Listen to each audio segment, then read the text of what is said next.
Salut à tous, je vous retrouve dans une nouvelle vidéo pour vous faire une FAQ. Je vous ai posé des questions sur l'onglet communauté de YouTube et aussi sur mon Instagram. Mon nom de mon Instagram s'affiche ici, c'est vintageisbacytb, pour vous demander si vous aviez des questions sur mon métier d'infirmière par rapport au coronavirus.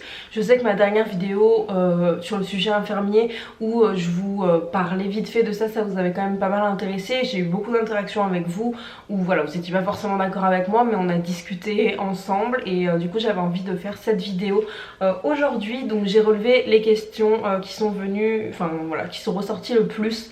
Il y en a, je sais pas, il y en a 7 ou 8, donc on va commencer tout de suite pour pas que la vidéo dure une éternité. Pour ceux qui me connaîtraient pas et qui tombent sur la vidéo, je m'appelle Lucie, je vais avoir 25 ans cette année, je suis infirmière depuis un petit peu plus d'1 an et moi je travaille en intérim, donc voilà, je travaille dans plein d'endroits différents et je peux être confrontée à plein de publics différents, je suis pas dans un service précis.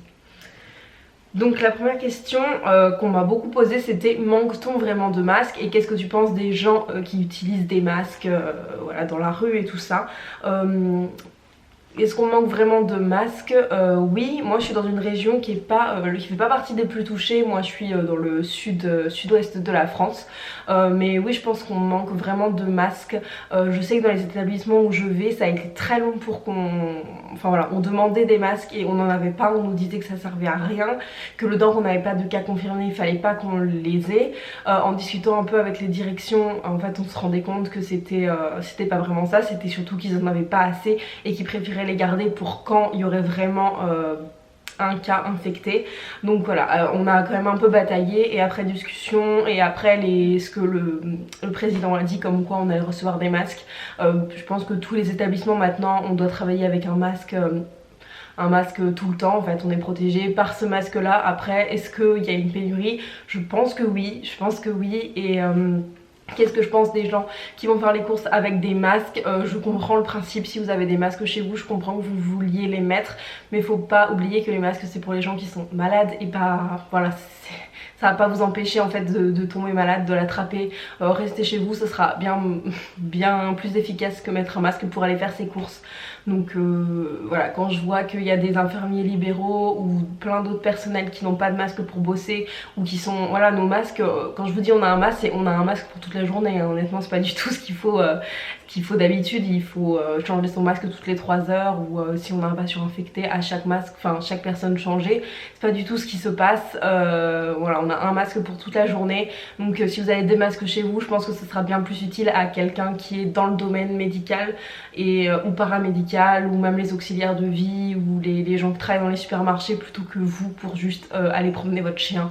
Voilà. Question numéro 2, on m'a demandé ce que c'était la réserve sanitaire, qui c'est qui pouvait s'inscrire. Donc la réserve sanitaire c'est un espèce de dispositif en fait où on s'inscrit pour aller aider en cas de besoin. Donc aller aider c'est pas n'importe qui, ça peut être des infirmiers à la retraite, des infirmiers qui ont des dispos, des anciens infirmiers qui ont fait des reconversions. Enfin je vous dis infirmier mais ça marche pour tout le personnel médical et paramédical. Moi je vous parle infirmier parce que je suis infirmière. Mais voilà, c'est des gens aux ressources en fait qui seront pas appelés. Enfin je sais que dans certaines régions ils sont déjà appelés mais qui seront pas, enfin voilà, c'est pas eux qu'on va faire appel en premier en fait. Quand l'hôpital aura utilisé tout son dispositif de soignants, et bien il fera appel à la réserve sanitaire.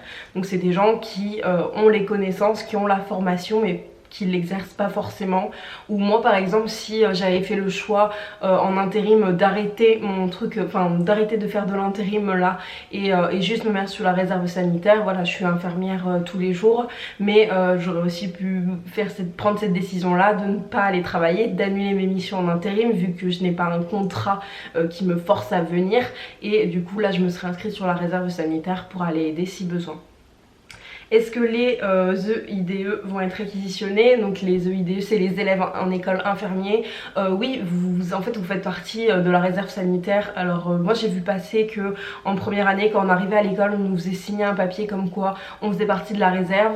Honnêtement j'ai pas trop de souvenirs d'avoir signé un papier comme ça, mais oui je sais que dans certaines régions les élèves infirmiers sont appelés en renfort. Vous avez des connaissances, après c'est très compliqué parce que quand on est en formation on a, voilà, déjà on n'a pas fini sa formation, on n'est pas diplômé, mais à partir de la première année vous validez votre diplôme aide-soignant, donc voilà, vous avez quand même des connaissances, faut avoir confiance en soi, et je sais que c'est très compliqué, mais voilà, vous êtes là pour aider, et oui, malheureusement vous pouvez être appelé même si vous n'avez pas fini votre formation pour faire pas mal d'actes.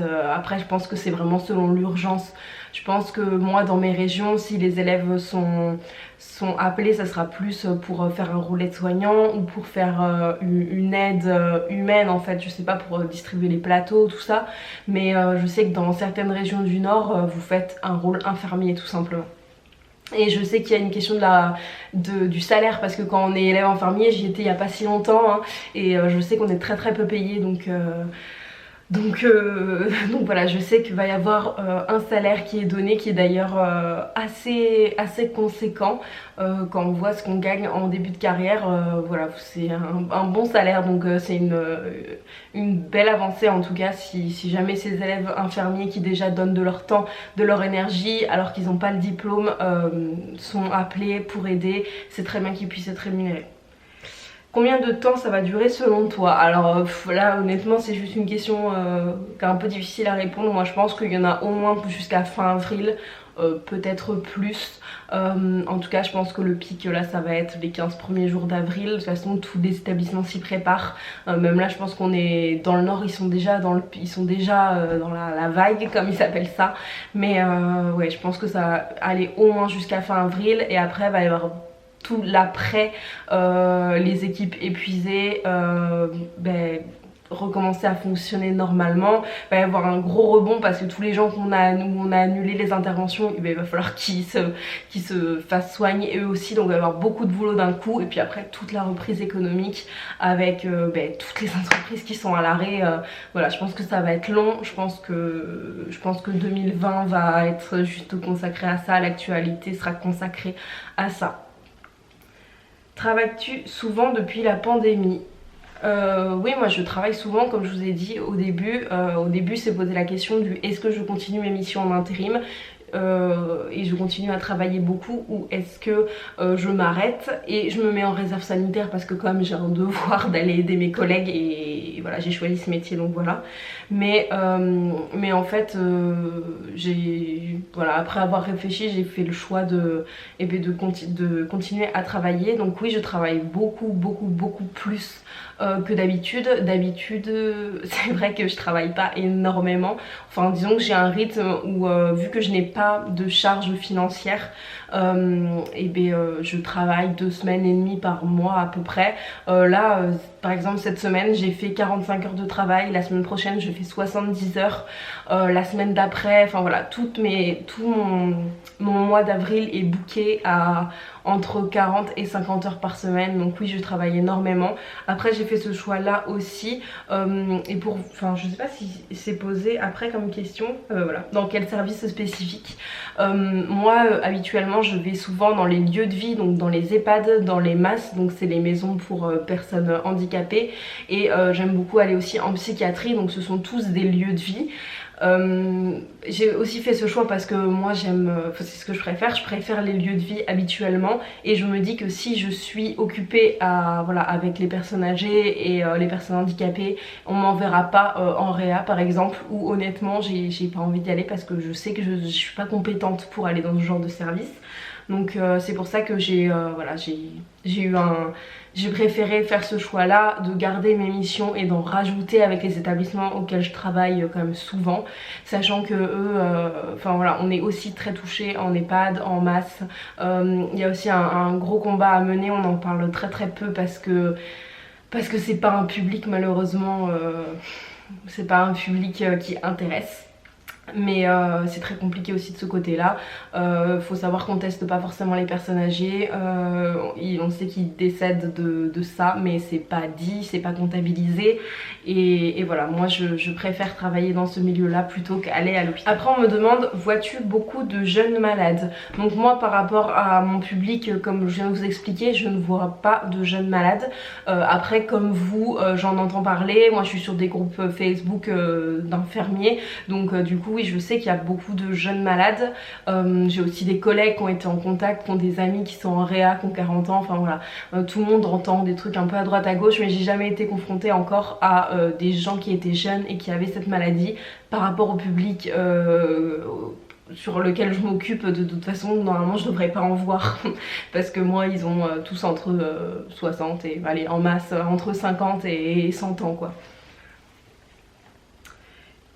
Et quelle est la tenue pour aller travailler? Alors ça dépend d'un établissement à l'autre. Il y a des établissements où je suis allée où j'avais juste ma tenue classique, donc qu'on change et qu'on nettoie tous les jours, avec un masque obligatoire, un masque par jour. Il y a des établissements aussi où c'était pareil, tenue masque avec un masque réutilisable qu'il fallait faire sécher la nuit parce que il n'y a pas assez de masques pour durer sur toute la durée du confinement et toute la durée de la maladie. Et il y a également des endroits où on a des surblouses, surchaussures, donc on a notre tenue, on rajoute une espèce de blouse, mais pareil qui est réutilisable, qu'on ne jette pas après, qui n'est pas nominative. Donc ça en règle d'hygiène c'est quelque chose qui se ferait pas, mais là en période de crise on n'a pas le choix parce qu'il y a un manque de moyens. Donc voilà, donc une surblouse qu'on met dessus et des surchaussures voilà, pour pas se contaminer soi-même en fait et garder le virus quand on rentre dans une chambre infectée, le laisser dans la chambre et pas le transporter ailleurs. Et après également il y a une visière ou des lunettes en fonction de l'endroit où on est, mais ça dépend vraiment des établissements dans lesquels on est. Moi je sais qu'on fait beaucoup de procédures pour se préparer. Je vais dans des établissements où ils sont persuadés qu'ils vont avoir des cas, je sais pas pourquoi, mais voilà, dans les EHPAD les visites sont interdites déjà depuis mi-mars, même enfin une semaine avant le confinement en fait, même un peu plus d'une semaine, ça avait déjà tout été interdit parce que ce sont des personnes très vulnérables. Donc voilà, il y a plein de protocoles à mettre en place, il y a plein de choses à faire, tout le monde est, c'est un climat très anxiogène, tout le monde est très stressé, tout le monde ne parle que de ça. De toute façon même les gens confinés je pense qu'ils parlent que de ça, à la télé il n'y a que ça, donc c'est quand même assez compliqué. Après il y en a qui me, c'est la dernière question, il y en a qui me demandaient moi comment je le vivais. Honnêtement je le vis bien pour l'instant, j'arrive à prendre du recul. Je sais que la semaine prochaine je vais être dans un service où il y a des lits identifiés Covid, donc voilà, j'ai déjà j'ai déjà été confrontée à des gens qui étaient malades mais en suspicion dans les EHPAD. Là je vais être vraiment face à des gens qui ont cette maladie là parce que dans les centres de rééducation il y a des lits qui ont été mis à disposition pour les malades. Donc je sais très bien que je vais devoir la semaine prochaine et la semaine d'après, tout le mois d'avril en fait j'y vais plusieurs fois par semaine. Donc je sais très bien que là à partir de la semaine prochaine je vais être confrontée vraiment à des gens qui ont cette maladie. Après non, ça m'angoisse pas plus que ça. Je me dis que de toute façon si je dois l'attraper je l'attraperai. Moi je sais que de mon côté je mets tout en œuvre pour pas l'attraper. Je ne sors pas de chez moi à part on est allé faire une fois les courses, c'est tout. Je sors pas de chez moi donc il n'y a pas de raison que je l'attrape. On est confiné avec mon copain dans l'appartement et je fais juste le boulot, la maison, le boulot, la maison. Et au boulot je me lave bien les mains, entre collègues, même pour manger à la pause déjeuner quand on enlève les masques on se met en quinconce pour essayer de pas être trop proche. Après les directions sont quand même assez strictes et essaient de nous faire prendre conscience aussi que de toute façon dans les établissements si ça rentre ça vient pas d'eux, ça vient de nous, ça vient du personnel. Les personnes âgées qu'on va contaminer, eux ils sont confinés depuis longtemps et ils voient personne, donc de toute façon s'ils l'attrapent ça sera de notre faute en soi, même si on peut être porteur sain et du coup c'est compliqué, mais voilà, non moi je suis pas très inquiète pour le moment. J'arrive à prendre du recul, à relativiser. Je suis un petit peu fatiguée parce que je travaille beaucoup, mais bon, j'essaie de prendre le côté positif, je me dis que plus je travaille, plus je toucherai d'argent et du coup plus je pourrai partir en vacances après. donc voilà, j'espère que cette vidéo vous aura plu. N'hésitez pas à réagir, à me dire ce que vous en pensez. Si vous êtes dans le domaine paramédical, n'hésitez pas à me le dire dans les commentaires, qu'on puisse échanger, qu'on puisse se faire un retour d'expérience. Si vous avez d'autres questions, laissez-les-moi en commentaire, je vous répondrai individuellement. Moi je vous fais à tous de très gros bisous, restez bien chez vous, faites-vous chier devant la télé, devant Netflix avec un bouquin, mais franchement restez chez vous, vous inquiétez pas, quand ça sera fini on pourra faire tout ce qu'on veut, mais là voilà, vraiment pensez à nous, le virus est vraiment invisible, vous pouvez l'avoir, vous pouvez l'avoir eu, vous pouvez l'avoir dans une semaine, donc faites vraiment attention à vous, à vos proches, et moi je vous fais à tous de très gros bisous.